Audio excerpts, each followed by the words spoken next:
Bonjour à tous. Je suis Charles Blegoudé. Et je suis là pour interpeller pour une deuxième fois M. Bourgi. Bonsoir à toutes et à tous, et bienvenue dans cette émission spéciale où nous allons lever le voile sur une affaire qui fait grand bruit.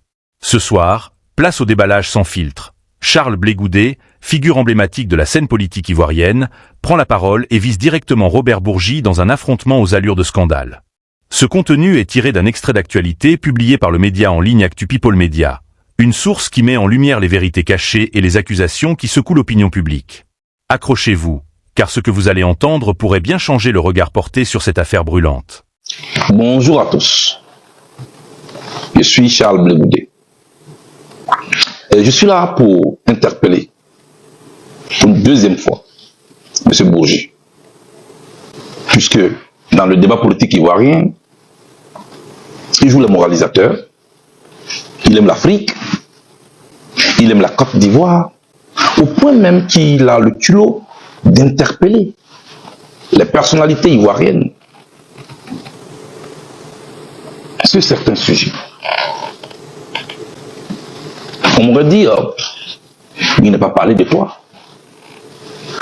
Je voulais vous rappeler encore, si besoin n'était, que chaque fois ce monsieur parlera d'une affaire concernant Simon Gbagbo, moi, il me trouvera sur son chemin.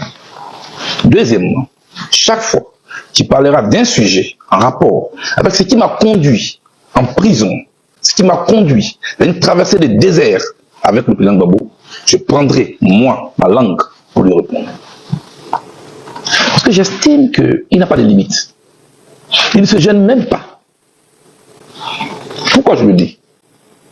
Dans une situation normale, la place de M. Bourgi n'est ailleurs que dans une cellule de prison. Pourquoi?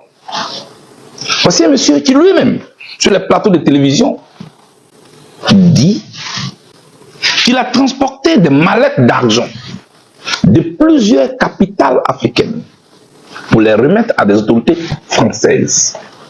On peut s'arrêter là.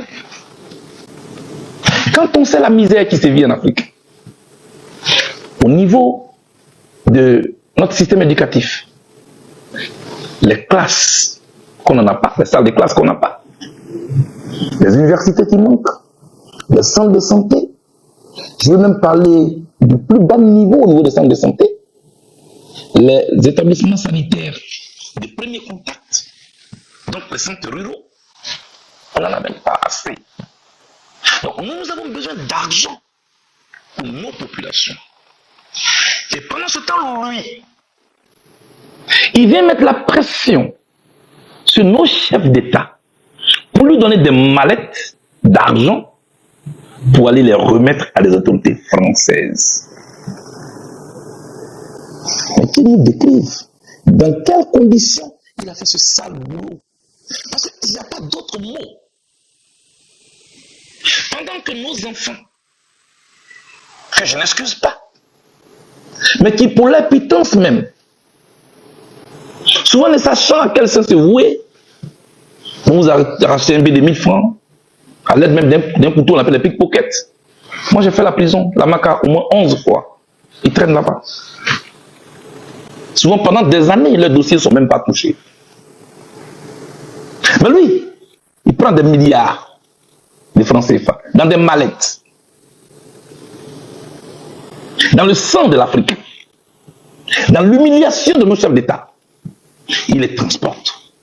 Et voilà monsieur qui vient s'asseoir gaillardement sur des plateaux de télévision pour interpeller les personnalités ivoiriennes. Moi je lui dis, monsieur, est-ce que vous allez laisser l'Afrique en paix? Je ne parle même pas de la Côte d'Ivoire. Laissez-nous en paix parce que vous êtes l'un des fossoyeurs de notre économie. Un corrupteur comme vous. Et vous voulez faire croire à qui que ces mallettes que vous avez transportées, vous n'avez rien eu. Je vous avais avoué que ma boîte là, vous avez invité à venir ici, mais quand vous êtes arrivé, elle ne vous a pas reçu. J'étais en colère, non? Mais qui vous envoie aujourd'hui? Est-ce qu'aujourd'hui, pour nous dire qui vous envoie? Chez vous, ceux qui sont encore colonisés dans l'esprit, vous pouvez encore les distraire. Prendre encore les quelques héros qui restent dans leur poche. Vous venez jouer les communicants et les moralisateurs sur les plateaux de télé. Mais avec nous, c'est stop, terminus. Je suis là pour vous interpeller. Parce que moi, j'ai fait la prison pour vous. Oui, mon ami Laurent. Laurent est ton ami depuis quand? Quand un ami est dans le malheur, on est avec lui. L'ami, c'est en tout temps. Dans le bonheur comme dans le malheur. Ici, toute la communauté internationale avait voulu l'hégémonie du président Gbagbo. Le traitement de tout.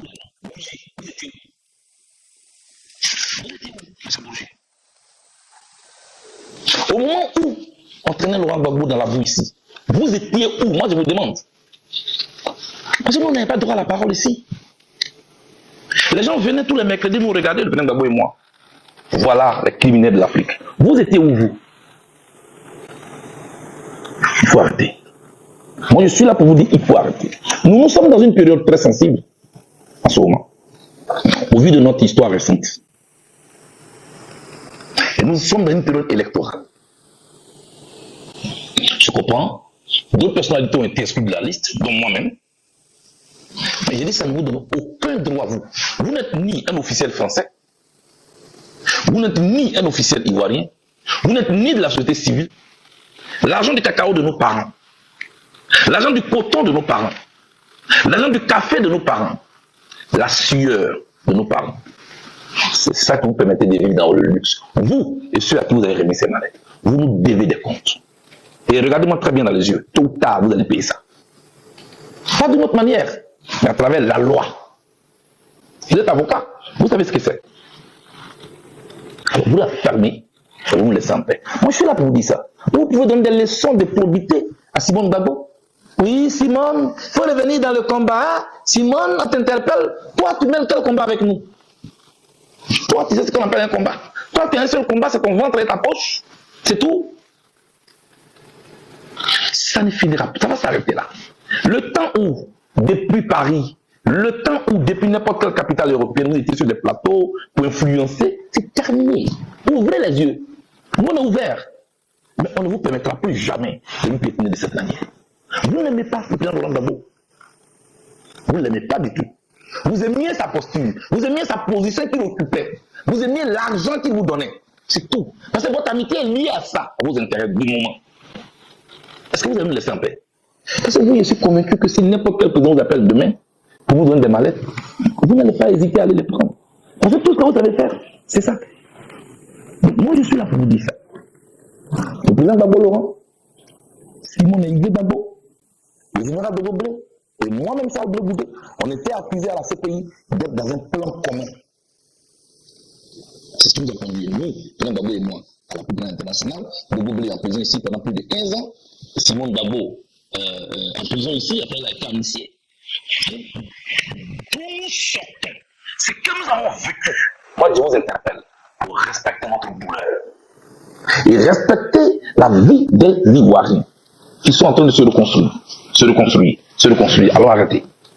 C'est ce que je voulais vous dire. Et je m'arrête là. Merci. Ainsi s'achève notre décryptage de ce scandale qui place Robert Bourgi au cœur de la tourmente.